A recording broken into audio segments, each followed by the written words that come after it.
խորհրդարանի ներսում էլ եք պատրաստվում համագործակցել եւ եթե արտախորհրդարանական համագործակցության մասին է խոսքը, պարոն Կարապետյանը համատեղ ինչ որ կոմիտե ձևավորելու, հետո փողոցային պայքար սկսելու եւ իշխանությանը հեռացնելու մասին է խոսում։ Մինչդեռ մենք գիտենք, որ ձեր խմբակցությունը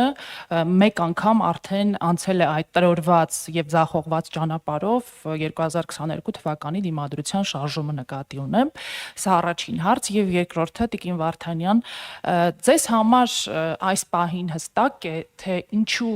ձեզ չհաջողվեց երկրորդ փորձից վերցնել իշխանությունը 21 թվականին Նիկոլ Փաշինյանի հեռացման ժամացույցն էիք միացրել հետհաշվարկի, չհաջողվեց, մինչև քոք մաշացնել եւ այլն կրել 26-ին էլ չհաջողվեց, ինչն է պատճառը, վատ լիդեր է առաջնորդում Հայաստան դաշինքը, լիդերի խնդիր է, գուցե դաշնակցությունը առաջնորդեր Հայաստան դաշինքը, որպեսզի հաջողություն ունենաքի վերջը 136 տարեկան կուսակցություն եք հաստատ մի արժանի լիդեր կգտնվեր ձեր շարքերում։ Շնորհակալություն։ Մինչև վստահ մի քանի արժանի լիդերներ կան, եկեք սկսենք առաջին հարցից, ինչ վերաբերում է համագործակցության մասին։ Համագործակցության ֆորմատները որոշում է ընդդիմությունը, ոչ մենք չենք պատկերացնում սահմանափակ համագործակցություն, բաց ենք, պատրաստ ենք համագործակցության համար բոլոր այն ուժերի հետ, ում գնահատականները համընկնում են եւ ում նպատակը փոփոխությունն է։ Այդտեղ որևէ սահմանափակումներ չկան, թույլ տվեք նաեւ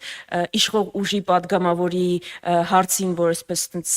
շատ ոգևորված ասում էր Քրիստինե Վարդանյանն այս հարցերը կտակ, պատասխանեմ, երագլուխ, պատերազմի երագլուխ դևը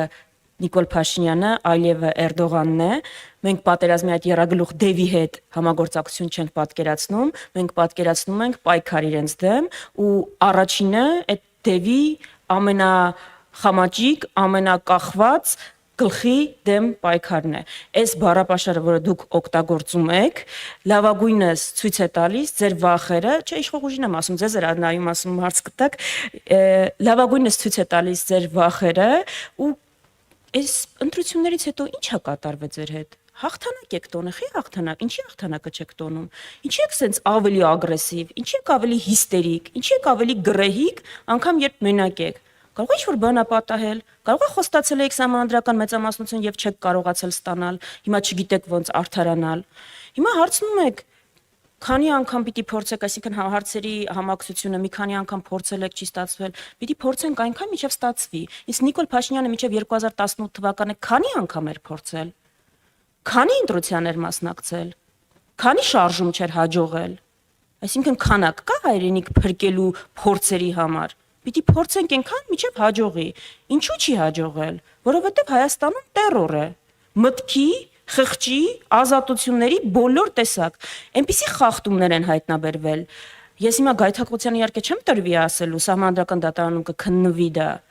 բայց որ աննախադեպ են անգամ Հայաստանի պատմության, որը ունեցել է այո վատ ընտրություններ, ունեցել է ընտրախախտումներ, անցել է 90-ականների շրջանը։ Ի վերջո ուղիղ եթերում Հայաստանի Հանրապետությունում երբեք մի ամբողջ ուժի ձայներ չեն գողացվել ու մի ուժ ոչ թե ժողովրդի այլ կայի քվեարկությամբ դուրս չի թողնվել խորհրդարանից։ Այս սրա համար այս Թուրքիայի, Ադրբեջանի աննախադեպ Հայաստանի գործերի միջամտության, մյուս երկրների աննախադեպ Հայաստանի գործերի միջամտության արդյունքում այո դեռևս չի հաջողվել իրավիճակ փոխվել, բայց գիտեք ինչ է հաջողվել անգամ այս տերորի պայմաններում, անգամ այսքան երկրի ներքին գործերին ուղիղ միջամտության, հաջողվել է շուրջ 200,000-ով ավելացնել ընդդիմադիր քվեները, շուրջ 10%-ով ավելի անգամ այս նկարած թվերով ներկայացվածություն ունենալ խորհրդարանում, հաջողվել է այնպես անել, որ իշխող ուժը ոչ միայն սահմանադրական մեծամասնություն չունենա, այլև 50+ արդյունք չունենա։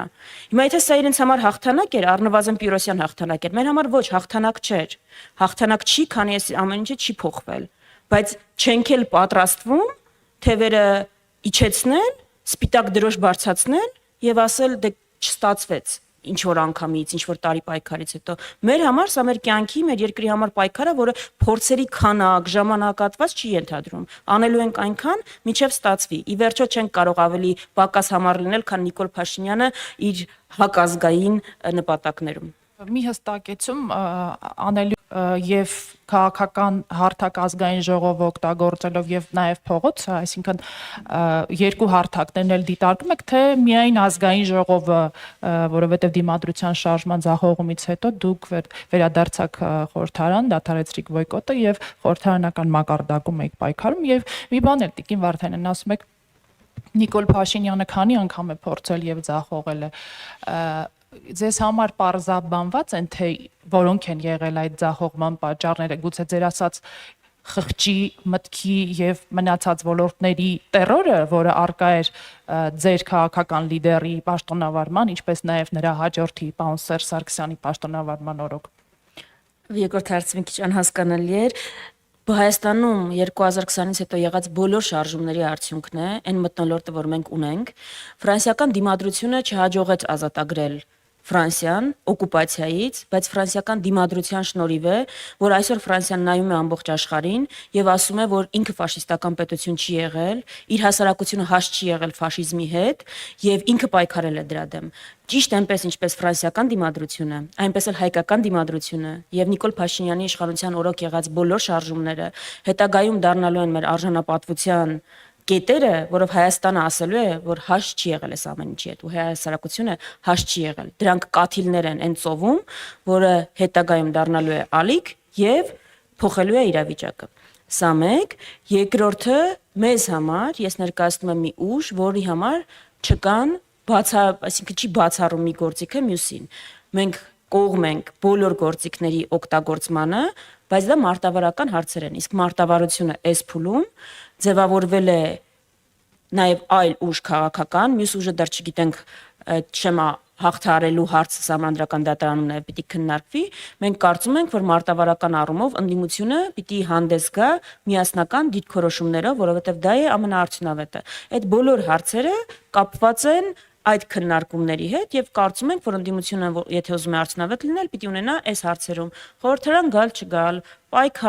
պայքարի միջոցների համակցում ունենա միասնական դիրքորոշում, որովհետեւ այդպես ավելի արդյունավետ է։ Մեզ համար որ պայքարի որևէ մի գործիք չի բացառում մյուսին եւ այստեղ անցնող տարիները դա միայն ցույց են տվել։ Այսքանը։